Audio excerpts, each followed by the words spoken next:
Assalamualaikum semua. Jadi hari ni kita nak sambung tentang cara nak menggunakan formula yang kita telah derive dalam lesson sebelum ni. Okey, jadi formula yang kita gunakan ataupun yang kita telah derive ialah small g equals to capital G, and then we have 1 mass divided by r squared. Okey, sebelum ni cikgu suruh awak fikir ke cikgu tak suruh pun. Okey, kalau kita bandingkan dengan formula gravitational force sebelum ni, okey, sekejap ya. Gravitational force sebelum ni, formula kita ialah G M1 M2 over R squared. So kat sini kita nampak yang ni R kecil, yang ni R besar. Okey, so dia punya derive cikgu tak tunjuk kat sini sebab awak boleh tengok dalam gravitational part 5 kalau tak silap cikgu. Okey, awak boleh check balik ataupun part 6. So dia punya formula ada perbezaan dengan huruf R kecil tu telah bertukar menjadi R besar. Sebenarnya perbezaan dia tu berlaku kerana sebelum ni dalam formula F ataupun gravitational force, kita mencari kekuatan tarikan di antara dua objek ataupun dua mass. So R ini mewakili jarak daripada center objek pertama ke center objek yang kedua. Manakala dalam formula yang baru ataupun untuk lesson hari ini, kita bukan mencari force tarikan antara dua objek, tetapi kita mencari G kecil.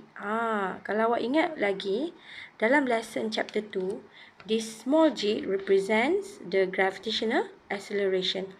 Maksudnya, kita sedang mencari kekuatan graviti. So, apakah yang dimaksudkan dengan kekuatan graviti tu? Kat situlah kita boleh tengok dalam activity 3.5. So, sekarang kalau awak tengok dalam activity 3.5 ni, dia punya aim ialah untuk discuss the variation in the values of G with R. Maksudnya, kita nak discusskan kepelbagaian nilai pecutan graviti dengan R. R tu jarak. Okey, so maksudnya kalau jarak berbeza, adakah nilai graviti tu berbeza? Tahap mana jarak berbeza tu? Okey, so kita tengok kat sini. Awak nampak bumi, kemudian awak nampak daripada center bumi kepada permukaan bumi, dituliskan R besar. So R besar ini sebenarnya ialah radius bumi. Okey, so sekarang ni adakah nilai ataupun bacaan graviti di surface bumi, bacaan graviti pada 2 kali ganda radius bumi, 3 kali ganda radius bumi, 4 kali ganda radius bumi, 5 kali ganda radius bumi, adakah nilainya sama? Yang kita tahu dari surface, memang nilai G kita ialah 9.81 ms negatif 2. Tapi bila dia 2R, 3R, 4R, 5R, adakah nilai graviti ini semakin besar? Ataupun adakah nilai graviti itu semakin kecil? Itu persoalannya. Okey, jadi dari formula G equals to capital G M over R squared ni, kita dapatlah kirakan nilai graviti. Okey, kenapa hanya satu mass? Kerana hanya satu planet saja yang kita rujuk ataupun yang kita guna untuk mencari graviti planet itu. Dan kenapa guna R bukannya R jarak antara dua objek? Kerana hanya menggunakan satu planet. So, bila satu planet, kita nak ambil jarak So, radius tu lah.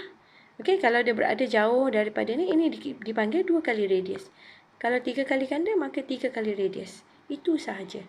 Okey, so perbezaan formula tu apa yang sebelum ni capital G M1 M2 over R kecil square tu, yang tu untuk mencari gravitational force antara dua objek atau dua planet. Okey, kali ni G kecil ialah untuk mencari pecutan graviti untuk planet tersebut sahaja. Okey, so sekarang jom kita gunakan formula yang diberi ni untuk kirakan graviti planet bumi. Okey, so cikgu ambil contoh yang pertama. Okey.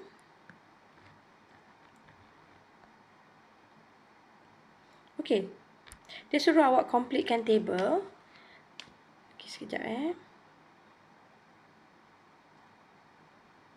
Okay, dia suruh awak completekan table 3.2 ni. Okay, so nilai semua dah ada, formula pun kita dah tahu, jadi kita boleh cuba sekarang. Try. Kita masukkan formula. Okay, so tuliskan dulu G yang besar R squared. Okay, so cikgu buat jauh sikit sini. Okay, nilai G ialah masih yang sama, dia ialah gravitational constant. Jadi dia 6.67 darab 10 kuasa negatif 11. Kemudian kita masukkan mass. Okay, so mass ialah 5.97 darab 10 kuasa 24. Okay, kemudian R. Okay, sekarang nak kira yang mana Cikgu ambil 3R lah kata. Okay, so 3R. So 3R, jangan lupa letak 3 lah untuk radius kita ni. So dia ialah 3. Kemudian R kita apa ni? 6.37 darab 10 kuasa 6. Kemudian kita squarekan nilai ni. Okay, sebab R kita ni ialah 3R. Jadi keseluruhan ni yang di-squarekan. Okay, so tekan kalkulator. Awak akan dapat jawapan dalam unit MS negatif 2. Kenapa MS negatif 2? Kerana dia ialah pecutan ataupun gravitational acceleration. Okay, so nanti dalam next part ataupun next lesson, cikgu akan tunjukkan macam mana daripada formula yang pelbagai ni, okay, bila kita simplify, kita akan dapat MS negatif 2. Okay, so selamat mencuba. Terima kasih.